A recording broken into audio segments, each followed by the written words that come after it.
ہاں، اگلا ہمارا ٹاپک ہے صوم۔ صوم کا مطلب ہوتا ہے روزہ، جو ہم روزہ رکھتے ہیں اس کے لیے عربی میں لفظ صوم استعمال ہوتا ہے۔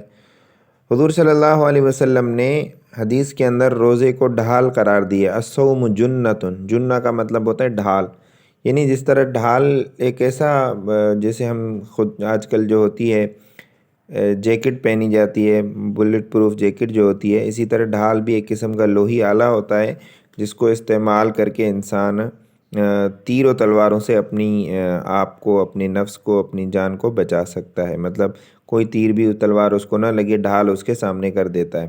تو اس طرح جس طرح بلٹ پروف جیکٹ ہوتی ہے ہم پہنتے ہیں تو ہمیں گولی نہیں لگتی، تو اسی طرح ڈھال بھی جب انسان اپنے ہاتھ میں لے کر ان سے تیر و تلواروں کے وار کو روکتا ہے تو اس سے انسان کو زخم کم آتے ہیں۔ تو اسی طرح روزے کو بھی ڈھال قرار دیا۔ ڈھال قرار دینے کی وجہ یہ ہے کہ روزہ رکھنے سے انسان گناہوں سے بچ جاتا ہے، یعنی انسان جب روزے رکھتا ہے تو اس سے گناہوں سے بچ جاتا ہے، تو اسی لیے روزے کو ڈھال قرار دیا ہے۔ رمضان کے مہینے کو حضور صلی اللہ علیہ وسلم نے شہر مواسات کہا جاتا ہے۔ مواسات کہا ہے، شہر عربی میں کہتے ہیں مہینے کو، شہر رمضان الذی، قرآن مجید کے اندر آیا تھا نا، شہر رمضان الذی انزل فیہ القرآن، کہ رمضان کا مہینہ ہے جس میں ہم نے قرآن مجید کو نازل کیا۔ تو شہر کا مطلب ہوتا ہے مہینہ، منتھ۔ تو رمضان کے مہینے کو غم خواری اور شہر مواسات کہا جاتا ہے۔ مواسات کا مطلب بھی غم خواری ہے، چونکہ رمضان میں ایسے ہوتا ہے کہ ہم لوگوں کی مدد کرتے ہیں، ہم اپنی زکوٰۃ ادا کرتے ہیں، جو ہمارے پاس فطرانہ وغیرہ ہوتا ہے وہ ہم دیتے ہیں، اور رمضان میں سحری اور افطاری میں اللہ تعالیٰ کی جو بہت ساری نعمتیں ہوتی ہیں، فروٹ، سبزیاں، جو بھی ہم کھاتے ہیں اس میں سے ہم غریبوں کی مدد کرتے ہیں، لوگوں کو افطاریاں کرواتے ہیں، عید کے کپڑے لے کر دیتے ہیں۔ تو اسی طرح رمضان میں نہیں، نیکی اور غم خواری کی وجہ سے اس مہینے کو شہر مواسات کہا جاتا ہے۔ جس طرح نماز 2 ہجری میں فرض ہوئے تھے۔ روزے کا لغوی معنی شاید میں نے آگے لکھے ہیں، ہاں ٹھیک ہے، وہ نیچے آ رہا ہے۔ اس سے پہلے میں سال میں 5 دن ایسے ہیں جن میں روزہ رکھنا منع ہے۔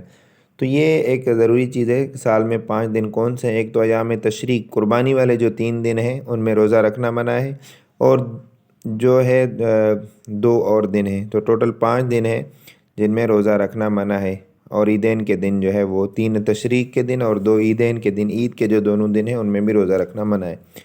رمضان کے عموماً 3 اشروں میں رمضان کو تقسیم کیا جاتا ہے۔ عشرہ کا مطلب ہے 10 دن، عربی میں 10 کو جو ہے نا عشرہ کہتے ہیں۔ تو 3 عشرے ہیں رمضان کے، ایک پہلا عشرہ یعنی پہلے 10 دن، دوسرا عشرہ دوسرے 10 دن، تیسرا عشرہ تیسرے 10 دن۔ پہلا جو رمضان کا عشرہ ہے اس کو عشرہ رحمت کہا جاتا ہے، یعنی رحمت والے 10 دن۔ عشرہ کا مطلب 10، رحمت کا مطلب عشرہ رحمت، یعنی رحمت والے 10 دن۔ دوسرے عشرے کو عشرہ مغفرت کہا جاتا ہے، اور تیسرے کو عشرہ نجات من النار، یعنی آگ سے نجات والے 10 دن۔ تو پہلا رحمت، دوسرا مغفرت، تیسرا آگ سے نجات والے 10 دن۔ تو روزے کا مطلب ہوتا ہے رکنا، صوم کا مطلب کیا ہے؟ رکنا۔ چونکہ رمضان میں جب ہم روزہ رکھتے ہیں یا ویسے بھی جب روزہ رکھتے ہیں تو ہم ایک تو کھانے پینے سے بھی رک جاتے ہیں، دوسرا روزے کا مطلب ہے جن چیزوں سے منع کیا گیا ہے روزے کے حکم میں جو ہے ان چیزوں سے رکنا، ساری چیزوں سے رکنے کا نام روزہ ہے۔ رمضان میں ہم ایک اور چیز کرتے ہیں، اعتکاف۔ تراویح تو پیچھے نماز کے اندر آ گئی تھی، تراویح بھی ہم پڑھتے ہیں۔